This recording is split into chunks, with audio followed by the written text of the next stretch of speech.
কক্সবাজারে আন্তর্জাতিক বিমানবন্দরের জমি অধিগ্রহণ নিয়ে স্থানীয়দের সাথে বিরাট আকারে গোলাগুলি বা সংঘর্ষ হয়ে গেছে। বিমান বাহিনীর একজন মারাও গেছেন।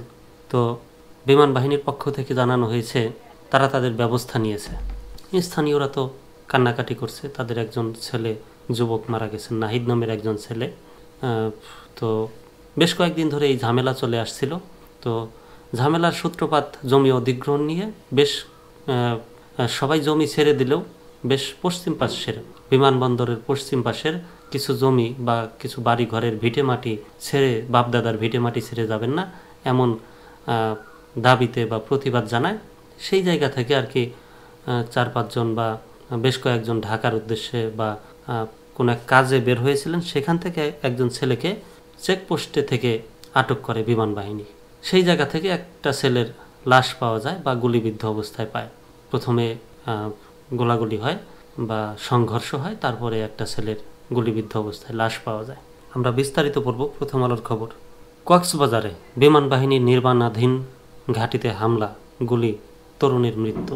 কক্সবাজার বিমানবন্দরে পশ্চিম পাশে বিমান বাহিনীর নির্মাণাধীন ঘাঁটিতে হামলা ও ইটপাটকেল নিক্ষেপের ঘটনা ঘটেছে। এ সময় বেশ কয়েকবার গুলিবর্ষণের ঘটনা ঘটেছে। এ সময় শিহাব কবির নাহিদ নামে এক তরুণের মৃত্যু হয়েছে। তিনি বিমান বাহিনীর ঘাঁটির পাশে সমিতিপাড়ার প্রবীণ শিক্ষক মোহাম্মদ নাসির উদ্দিনের ছেলে। আজ সোমবার দুপুরে ঘটনা ঘটে। পুলিশ ও প্রত্যক্ষদর্শীরা জানান, বেলা 11:30টার দিকে সমিতিপাড়ার পার্শ্ববর্তী কুতুবদিয়াপাড়ার জাহিদ হোসেন নামের এক তরুণের সঙ্গে বিমান বাহিনীর একটি তল্লাশি চৌকিতে হেলমেট পরা নিয়ে কর্তব্যরত ব্যক্তিদের কথা কাটাকাটির ঘটনা ঘটে। এরপর জাহেদের আত্মীয় স্বজন ঘটনাস্থলে পৌঁছে বিমান বাহিনীর নির্মাণাধীন ঘাঁটি ও সদস্যদের উপর ইটপাটকেল নিক্ষেপ শুরু করেন। থেমে থেমে আধা ঘন্টা ধরে চলা ওই ইট পাল্টাপাল্টি ধাওয়ার ঘটনায় বেশ কয়েকবার গুলির শব্দ শোনা যায়। মাথায় আঘাতপ্রাপ্ত হন শিহাব কবির নাহিদ।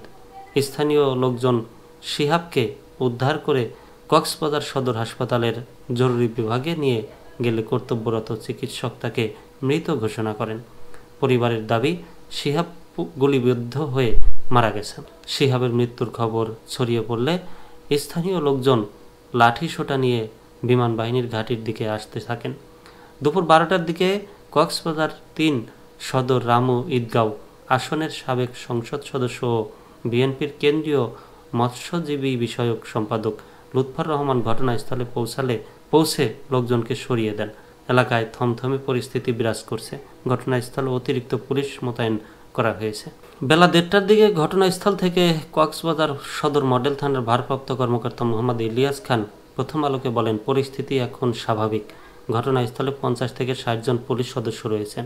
হেলমেটবিহীন মোটরসাইকেল আরোহী একজনকে বিমান বাহিনীর তল্লাশি চৌকিতে জিজ্ঞাসাবাদের ঘটনাকে কেন্দ্র করে হামলার ঘটনা ঘটেছে বলে জানা গেছে। দুপুরে আন্তঃবাহিনী জনসংযোগ পরিদপ্তর থেকে পাঠানো এক প্রেস বিজ্ঞপ্তিতে বলা হয়, বিমান বাহিনীর ঘাঁটি কক্সবাজার সংলগ্ন সমিতিপাড়ার কিছু দুর্বৃত্ত বিমান বাহিনীর ঘাঁটির ওপর অতর্কিত হামলা চালিয়েছে। এ ব্যাপারে বাংলাদেশ বিমান বাহিনী প্রয়োজনীয় ব্যবস্থা গ্রহণ করেছে। চিঠিতে স্বাক্ষর করেন আইএসপিআর-এর সহকারী পরিচালক আয়েশা সিদ্দিকা। কক্সবাজার বিমানবন্দরে সমিতিপাড়া, কুতুবদিয়া পাড়া সহ 19টি গ্রাম মহল্লা নিয়ে কক্সবাজার পৌরসভার 1 নম্বর ওয়ার্ড।